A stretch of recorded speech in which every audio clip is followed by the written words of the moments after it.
जब जिंदगी में कुछ समझ ना आए तो घबराना मत।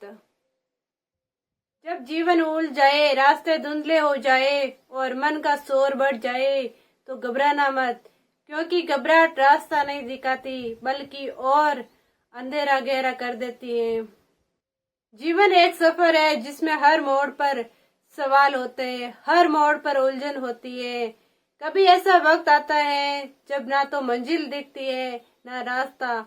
हम खुद से पूछते हैं क्या करूं, कहाँ जाऊं, कौन सही है और कौन गलत। और यही वो पल होता है जब दिल घबरा जाता है। लेकिन मैं आज आपसे एक बात कहना चाहती हूँ, उस घबराहट के आगे मत झुको। जो सच्चे रास्ते पर चलता है उसे जल्द ही शांति और सफलता प्राप्त होती है। लेकिन उस मार्ग पर चलने के लिए धैर्य चाहिए और घबराहट को छोड़ना पड़ता है। स्वामी विवेकानंद को भी जीवन में एक ऐसा समय लगा था कि अब आगे क्या करें, लेकिन उन्होंने घबराने के बजाय भीतर झांका और वहीं से प्रकाश मिला।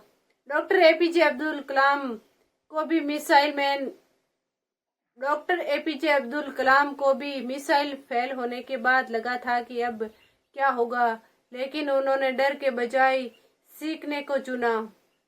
शांत रहो, क्योंकि शांत मन ही समाधान खोज सकता है। ध्यान करो, आत्मा के भीतर सारे जवाब छुपे होते हैं। भरोसा रखो, ईश्वर तुम्हें कभी उस रास्ते पर नहीं भेजते जहाँ से तुम वापस ना आ सको। अपने अनुभवों पर भरोसा रखो, क्योंकि वही तुम्हारे असली गुरु है। हर अंधेरे के पीछे एक रोशनी छुपी होती है, बस तुम्हें रुककर इंतजार करना होता है। अगर आज तुम्हें कुछ समझ नहीं आ रहा है तो घबराओ मत। इसका मतलब ये है कि जीवन तुम्हें नया सिखा रहा है। ये वो वक्त है जब तुम खुद को दोबारा गढ़ सको। जो लोग घबरा कर थक जाते हैं वो हार जाते हैं, लेकिन जो लोग शांत होकर ठहर कर आगे बढ़ते हैं वही लोग इतिहास रचते हैं। ये वक्त भी गुजर जाएगा, क्योंकि हर परेशानी, हर उलझन, हर अंधेरा अस्थायी होता है। मुझे बस रुकना है, हार नहीं मानी। कभी कभी रुकना भी आगे बढ़ने की तैयारी होती है। मुझमें है ताकत है इस हालात से लड़ने की। अगर हालात मेरे खिलाफ है तो यकीन मानो मेरा निर्माण ही ऐसे हालातों के लिए हुआ है। जवाब भले ना मिले अभी, लेकिन सवाल ही मुझे बड़ा बना देंगे। सवाल ही तो है इंसान को खोजने पर मजबूर करते हैं और खोज ही उसे मान बनाती है। राम को वनवास मिला जब वो सबसे योग्य थे राजा बनने के लिए। कृष्ण को भी तानों और अपमानों का सामना करना पड़ा। भगत सिंह को भी फांसी मिली, लेकिन उनके विचार आज भी जिंदा है। क्यों? क्योंकि जब जीवन में उन्होंने घबराना नहीं सीखा बल्कि खुद को पहचानना सीखा था। इसलिए उनका आज नाम इतिहास में दर्ज है।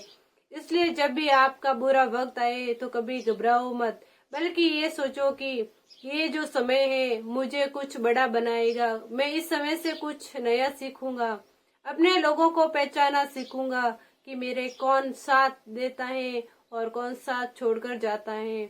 यही एक वो समय होता है जब हमें खुद को पहचानने का मौका मिलता है और हमें आगे बढ़ने का मौका मिलता है। क्योंकि जब हम कंफर्ट जोन में होते हैं तो उनके हम आदी हो जाते हैं, लेकिन कंफर्ट जोन से बाहर निकलो, तभी आप लाइफ में कुछ अलग और कुछ नया कर पाएंगे और आपका भी नाम एक दिन इतिहास में दर्ज होगा। क्योंकि जो लोग इतिहास रचते हैं वो कोई अलग से पैदा नहीं होते हैं, वो इसी धरती पर जन्म लेते हैं। तो आप भी इसी धरती पर, इसी मिट्टी से पैदा हुए हो, तो घबराओ मत, कुछ नया करके दिखाओ। क्योंकि आप में भी वो हिम्मत है जो कुछ करने की, जो लोग बड़ा करते हैं वो भी हिम्मत आपके अंदर है, बस उनको पहचानो। यही वो वक्त है कुछ नया करने का, कुछ करके दिखाने का। क्योंकि जिन लोगों के जीवन में उलझने नहीं आती है वो लोग कभी आगे नहीं बढ़ पाते हैं। अगर आपके जीवन में उलझने आ रहे हैं तो उनसे आप सीख रहे हो, आपको भगवान सिखा रहे हैं कि ऐसा करना है, हर मुश्किल का सामना कैसे करना है।